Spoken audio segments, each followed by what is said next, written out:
I love you too.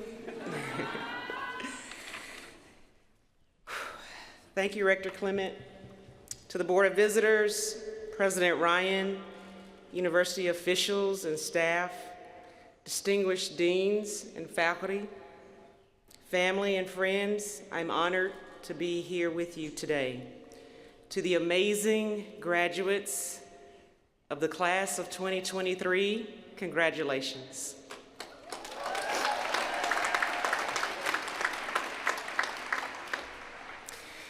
When I first told my husband, Brian, that I would be the keynote speaker for today, he started laughing, hysterically. I didn't know what to make of it, so I started laughing too. And finally I said, wait a minute, why is this funny?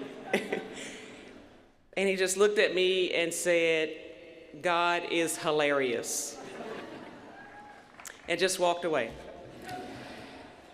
God is indeed amazing. As you know, it has been an incredibly emotional year, and when I was invited to speak, I had decided to politely decline because I just did not know if I had enough left in the tank to give you guys my best.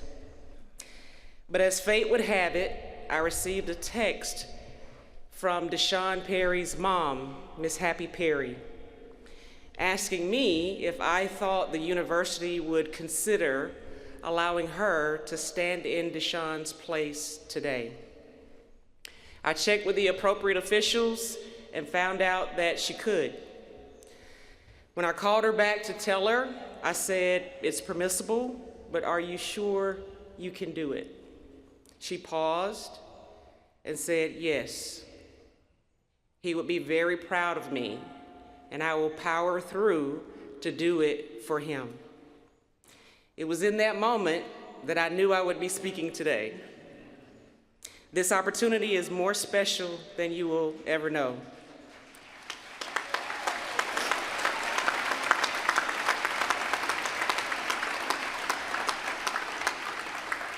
As President Ryan mentioned, we are so thankful that the Perry family is here and that Mike Hollins and his family is here. We love you guys forever. To all families of a student who passed away this year, we as a university community hold you close in our hearts, and we continue to keep you in our prayers for strength and for healing. As you might have guessed, I plan on using a few sports analogies today. I have always felt that sport was a powerful force, the way it moves people, the way it challenges societal norms, the way it compels us to believe we can be victorious, seemingly in the face of defeat, the way it brings diverse populations together to become one team, one family, the way it causes complete strangers to high-five and hug in celebration, the way it ignores and even rejects society's petty disputes about differences. If we are cheering for the same team, we are on the same team, we are family. If we are on the same team and we are cheering for the same team, we are family. Sport allows us to be family. In 2000, Nelson Mandela said, quote, "Sport has the power to change the world. It has the power to inspire.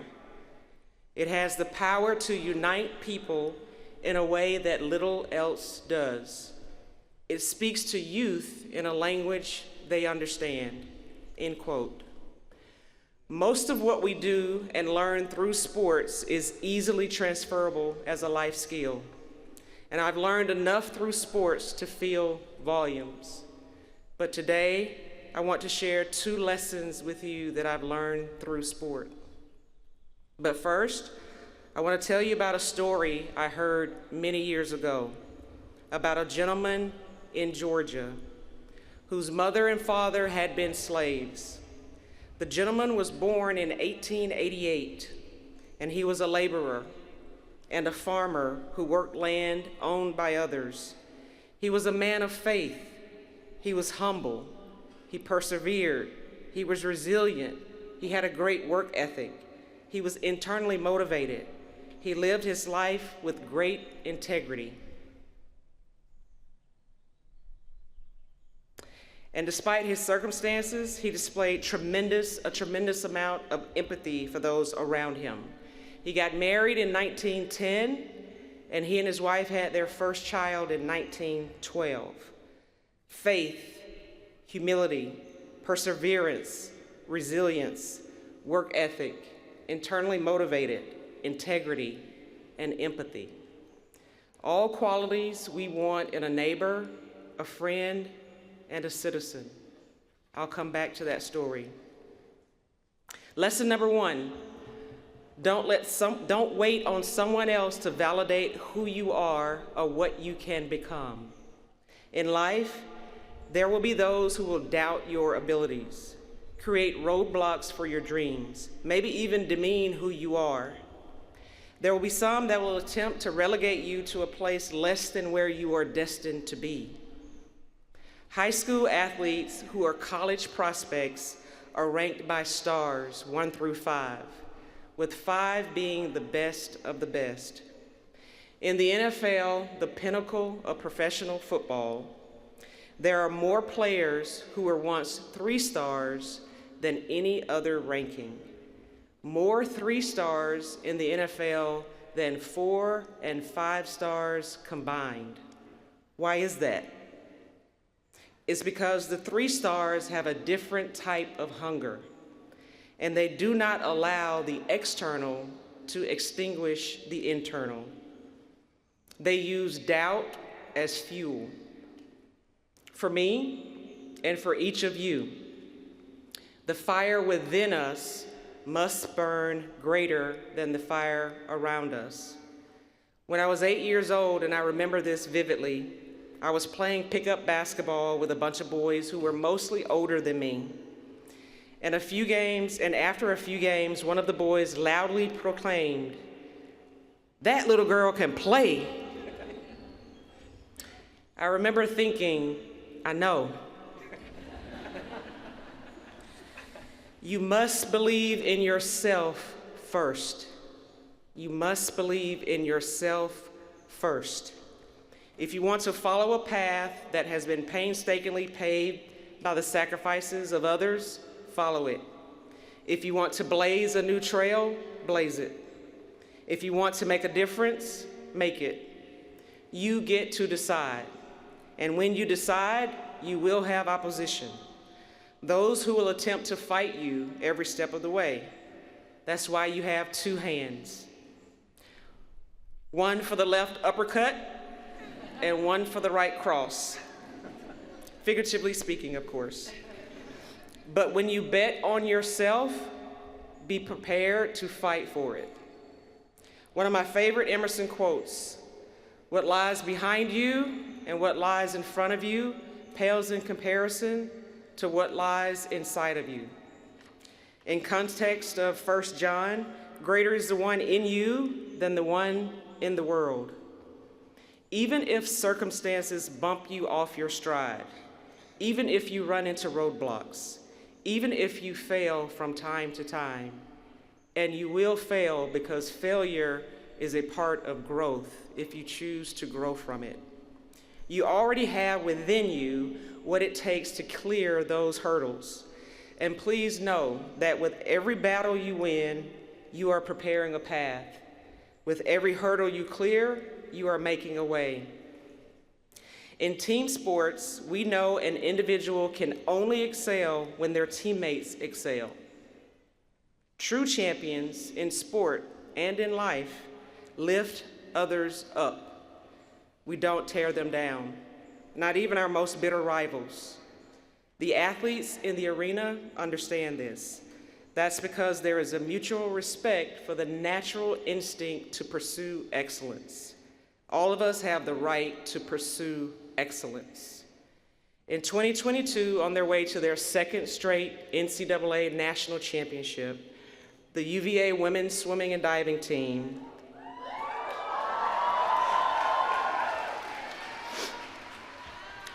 broke NCAA and American records in 4 different relays. Yes, there's more. In 2023, on their way to their 3rd straight national championship, they broke their own NCAA and American records in the same 4 relays from the year before.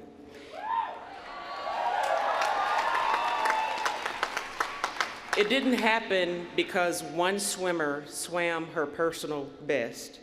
It happened because each of the 4 women in each of those 4 relays swam faster than she had swam in her entire life.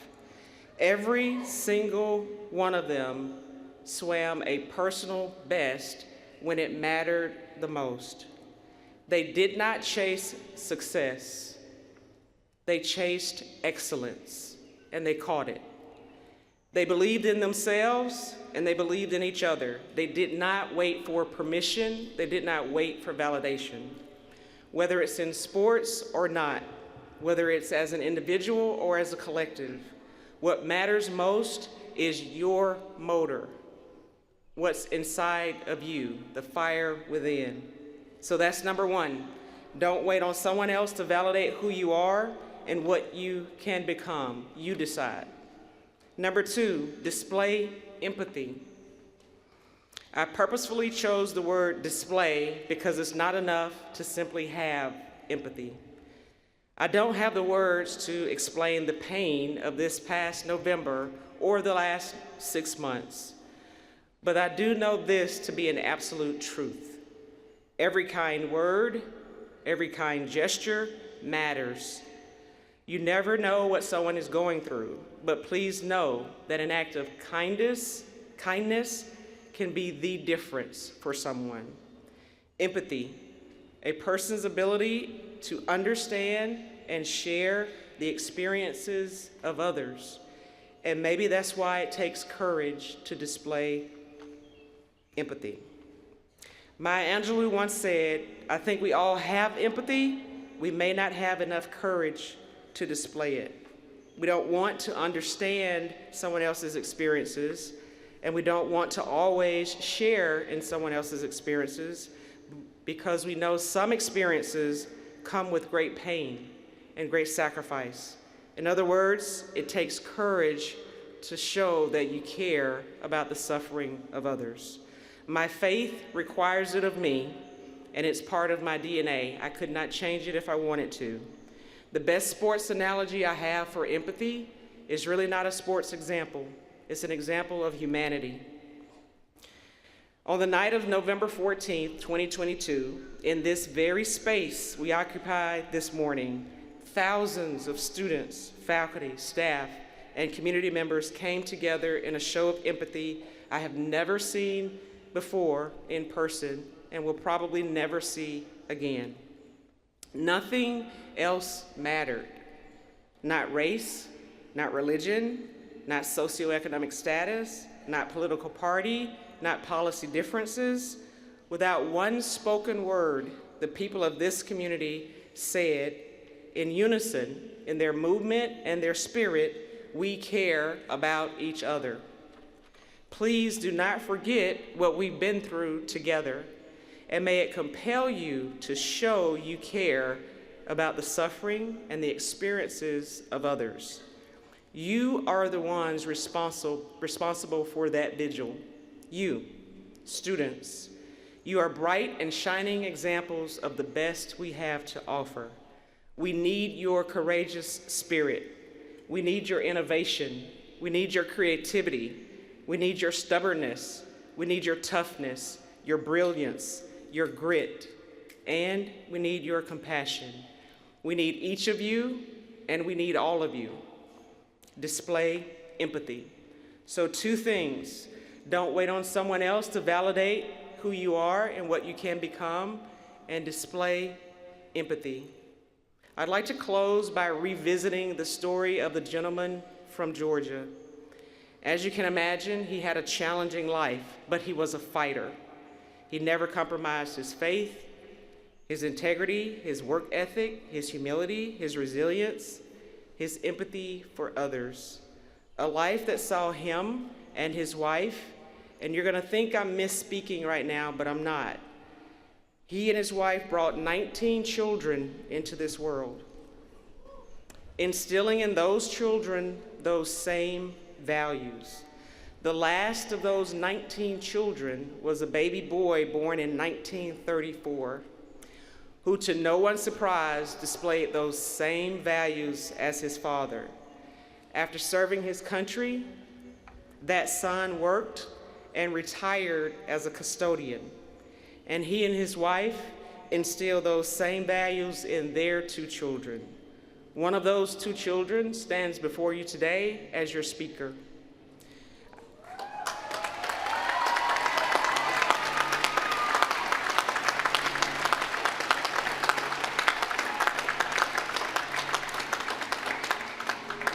I never knew my grandfather because he passed away before I was born, but I am inspired by everything he stood for and everything he was able to accomplish.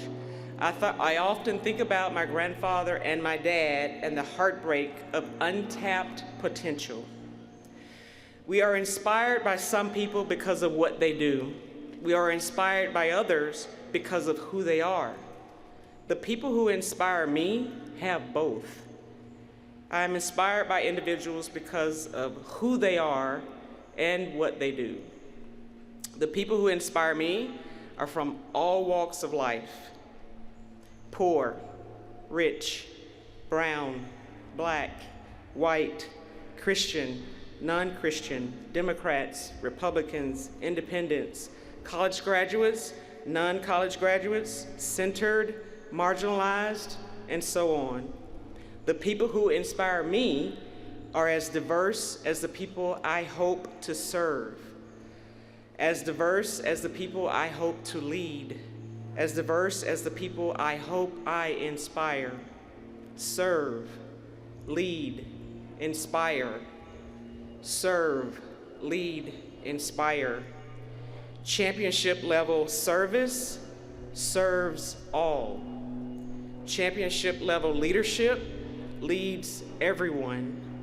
Championship level inspiration inspires without exclusion. Each of you have your own story, your own journey. Do not leave anything untapped. And I challenge you to be a positive force for good for everyone. I love you. Go Who's.